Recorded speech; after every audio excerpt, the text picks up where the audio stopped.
It's me! Hello, everyone, and welcome to episode 53 of this WCW 1998 playthrough using TEW 2016. I am your host, as always, Max Marvelous here, and we have some locker room incidents. Oh boy, what are they? Oh, Liger! Oh no, no, not. Oh, Liger-san entertained the locker room by organizing a poker tournament. Fucking love Liger. So, alright, Medusa. Let's see. Did she throw something in the trash can again here? Oh, yay. Hey, that's that's nice. Nice. Yeah, I could get with that. I can get behind that. Let's just just in case this game crashes. Alright, here we go. Diving headfirst in these DMs here. What a pre-show match. Who are you to Del Down Dandy as Mike Awesome kills him in 2 minutes with the awesome splash? As we are at the arena at Harbor Yard here in Connecticut. I forget which the city was. So I guess we're just in Connecticut here. We're covering the whole state. Wow, that tag match was better than I thought it was going to be. As the Faces of Fear defeat the thrown together team of Davey Boy Smith and Jim Duggan. And the Barbarian defeated Jim Duggan with the Boot of Fear. And Duggan was the weak link. Davey Boy Smith is 78 though. That's nice. Meng and the Barbarian with a 67. All right. And of course our Nitro opening. The flames and all that. You all know what it is. And we have Bret Hart, the champ. The champ is here. And he is cuts the in-ring promo on Hollywood Hogan and Sting. You know, putting over Sting, respect.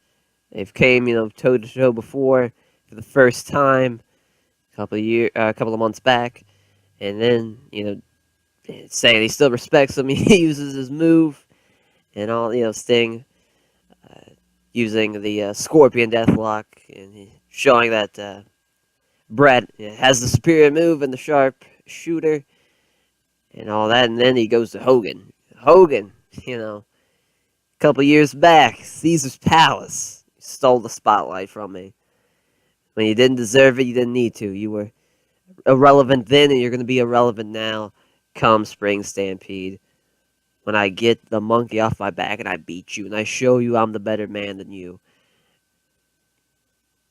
But Hollywood Hogan and some of the NWO, being Kurt Hennig and Eric Bischoff and Rick Rude, so, well, hold on a second there. First of all, Bret, I saved you at that night at Caesar's Palace. But then I learned from that. I learned I should have stuck the knife in your back that day instead of waiting all those years until I finally showed my true colors and didn't care what all these marks think about Hollywood Hogan. They worship the ground I walk on. And, this Spring Stampede, I'm going to get my belt back. Just simple as that. But then Larry Zbyszko was like, wait a minute. Wait just a damn minute here, boys. We're throwing out, empty threats and empty promises. How about tonight, our main event of Nitro, be you, Bret Hart, and Sting taking on the team of Hollywood Hogan and Kurt Hennig. So there we go. Our main event is planned out. The B-. Good shit there. We've had 2 A-pluses back-to-back to open up the show. And our opening contest. Wanted to just see how this would go. And not good since Sexton Hardcastle damaged his shoulder. But he won with a leaping DDT in 7 minutes. He got a 71 B-. All right. So, yeah, figured give Sexton Hardcastle a nice singles match just to see how well he was doing. And, yeah, it damaged his shoulder. The Raven comes out. That's, of course, Perry Saturn in this television title tournament. And, Saturn's just 2 wins away from getting the gold, getting the recognition he deserves. And, it's talking about even saying, first he's going to take out Scott Norton here tonight. But Chris Jericho, you're nothing to him. You're just, you come with money and the fame and the fortune, that's all you care about, Perry Saturn. He's here for the cause. You know, he's here for me to garner my reputation and my respect of being a part of the flock. And that was a name promo as well. And Perry Saturn picks up the win in 7 minutes 57 seconds with the flying elbow drop. He did have a sweet ass elbow drop for those who don't know. Awesome shit. Good shit. Well, I wouldn't say awesome shit. It was a B match, but good shit. Good shit from Perry. And Jericho comes out. I want to say he was like the fourth man. He was the fourth wheel for the commentary team. You know, and he takes the headset off, grabs a microphone. You know, it just says simple words, just a simple sentence. Just says, Perry Saturn, you just made the list. See you at Spring Stampede. That's all he's got to say. Just a simple little sentence. But then we cut to the ramp as we see Mean Gene introducing Harlem Heat. And Booker T, Stevie Ray come out. And they talk about how, you know, Scott Hall, Kevin Nash, how they jumped him on Thunder, and they replay that while they're like talking about it on the, you know, Technology Brother.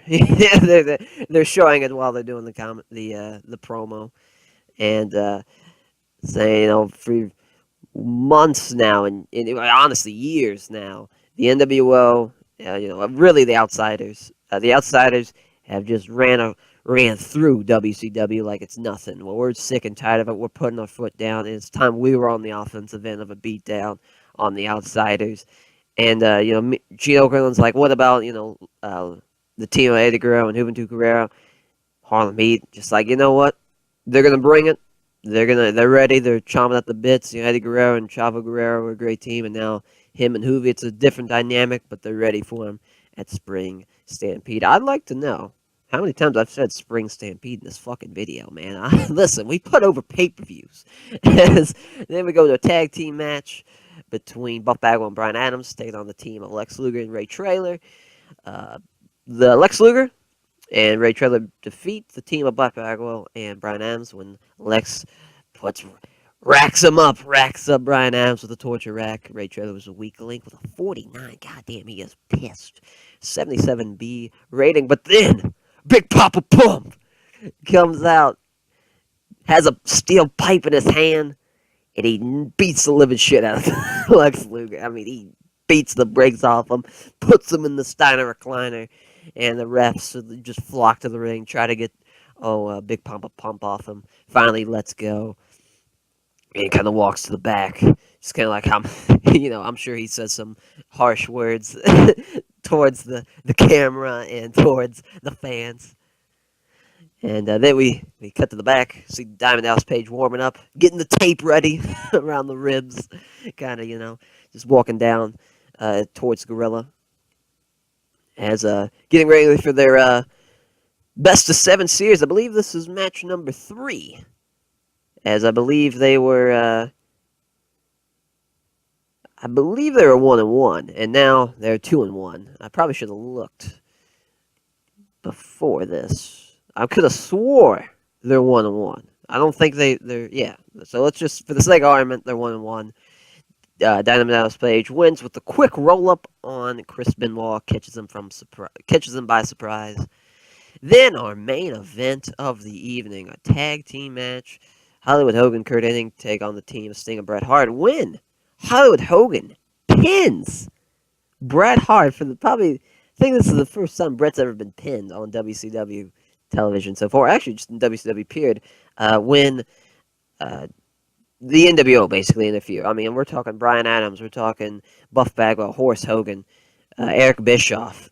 You know, so many guys interfering. But the final one, Sting has his bat, and somebody, I'd like to say from the NWO, kind of has their own custom bat now. They call it the NWO bat. You know, it's just like spray painted like NWO on it. And they hit, Bret in the back, and or they take out, they take out Bret, hit him in the back while he's like up against the ropes, and Hogan drops the leg while like the rest of the NWO take out Sting and get the pin. And then after the pinfall, the NWO tear the ring apart, rip it apart. I mean, they're spray painting NWO everywhere, ripping the turnbuckles off. Yeah, someone's gonna wrench out. They're taking away the ropes down. They're just destroying basically anything they can get their hands on. Looks like a tornado that ran through the arena. But then, fucking Goldberg, and just not even his gear, just like a tracksuit, warm up gear, just ready to go. Makes his way to the ring. Music's playing, and the NWO are like, oh shit, like they're freaking out. Goldberg slides in the ring. Kurt Angle runs at him, gets speared. Just fucking nails him. Bryan Adams has the NWO bat, swings. Goldberg ducks, concussion kick. He's out. And then once Goldberg hits the concussion kick on Bryan Adams, the bat goes flying out, maybe out of his hands, maybe into the crowd even.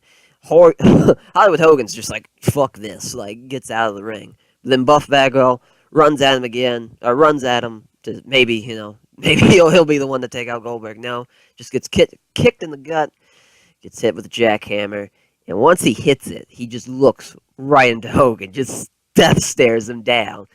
And just Hogan is damn near shitting his pants seeing this man destroy half the NWO. And then Goldberg kind of turns to Bret Hart, and Sting helps him up, and kind of goes points at Hogan, just yells, "You're next." And we cut to black. What a good end sequence that was. What a show. Yeah. What a show. 89A, 32 in-ring popularity. Before we go, I want to check and make sure what the standings are for that best of 7. And then we'll wrap up this episode. As the game crashes. Good shit.